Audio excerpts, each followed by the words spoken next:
Kerala കുംഭമേളയ്ക്ക് തിരുനാവായയിൽ കൊടിയേറി. Governor Rajendra Arlekar ധ്വജാരോഹണം നിർവഹിച്ച് ഭദ്രദീപം തെളിയിച്ചു.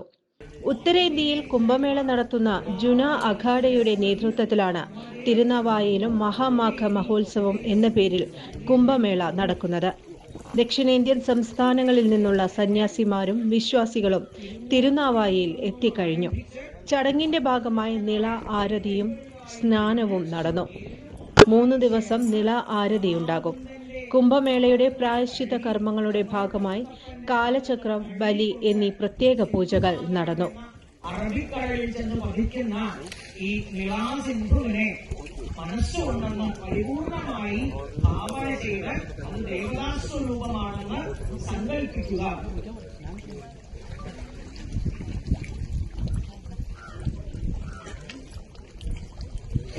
മാഘസ്നാനത്തിന് ആദ്യത്തെ അനുവാദം സന്യാസിമാർ ഒഴികെ മറ്റുള്ളവരെല്ലാവരും തന്നെ അവനവന്റെ പിതൃക്കളെ സ്മരിച്ച് പിതൃപരമ്പരകളോട് മാഘസ്നാനത്തിനുള്ള അനുവാദം ചോദിക്കുക.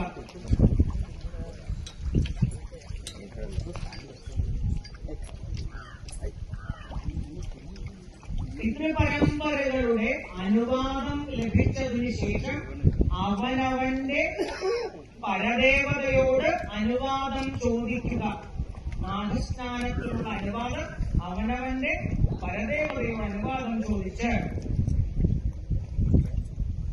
സ്വഗുരുപാരമ്പര്യത്തോടും അനുവാദം ചോദിക്കുക. അവനവന്റെ ഗുരുപാരമ്പര്യത്തോട് അനുവാദം ചോദിക്കുക.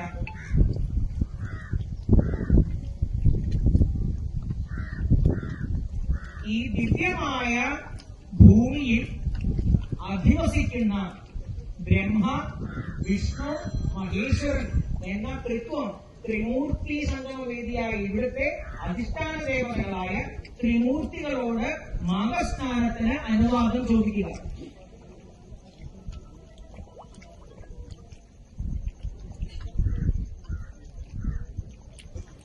ഈ സംഗമഭൂമിയുടെ മധ്യത്തിലുള്ളത് സാക്ഷാൽ ത്രിപുരസുന്ദരിയായ രാജരാജേശ്വരിയായതിനാൽ രാജരാജേശ്വരിയോട് അനുവാദം വാങ്ങുക.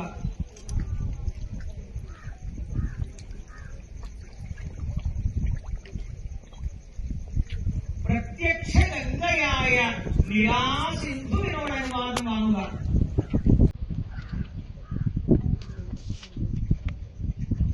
ചുരുങ്ങിയ ചിലവിൽ വീട്ടുമുറ്റത്തൊരു വിളക്ക്, വൈദ്യുതി വേണ്ട, ബാറ്ററി വേണ്ട, പൂർണ്ണമായും സോളാറിൽ പ്രവർത്തിക്കുന്ന ലൈറ്റുകൾ നിങ്ങളുടെ വീടുകളിലോ സ്ഥാപനങ്ങളിലോ എവിടെയായാലും സ്ഥാപിച്ചു കൊടുക്കുന്നു.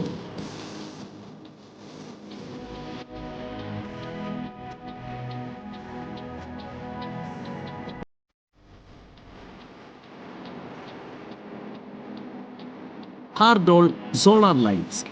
കൂടുതൽ വിവരങ്ങൾക്ക് വിളിക്കേണ്ട നമ്പർ 9447132148. കൂടുതൽ വാർത്തകൾക്ക് ഞങ്ങളുടെ ചാനൽ സബ്സ്ക്രൈബ് ചെയ്യുക. ഫേസ്ബുക്ക് ഫോളോ അപ്പ് ചെയ്യുക. വാർത്തകൾ വേഗത്തിലറിയാൻ എനി ടൈം ന്യൂസ്.